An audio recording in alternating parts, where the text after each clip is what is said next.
So when I have an important idea or information to communicate, what I do is I put together a communication plan, and I plan to communicate several times and in several different ways where possible.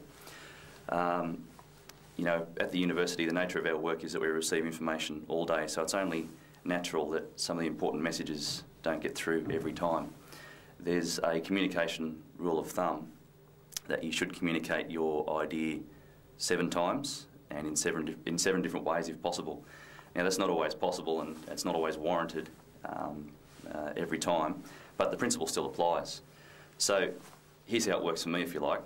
For the smaller scale communication tasks that I have in my role, where I might have to get information out about a change in practice or an issue or a policy out to, say, my colleagues in ITD, then what I'll do is I'll just run through a plan in my head, and it runs along the lines of, okay, I'll send an email out about this change or this issue. I'll then follow it up at the monthly ITD staff forum, and then I'll just take every opportunity I can over the next few weeks to converse with my colleagues about that particular issue or information. So pretty informal, but there's still a plan there, and I think that makes your communication more effective.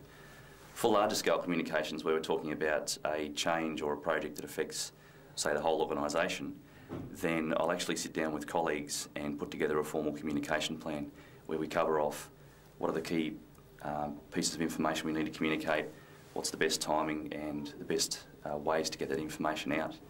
And what I find is that when you're planning those sorts of communications, it's extremely valuable to bring in some people from the groups that you're trying to communicate with and seek their advice on how best to communicate with them and their colleagues.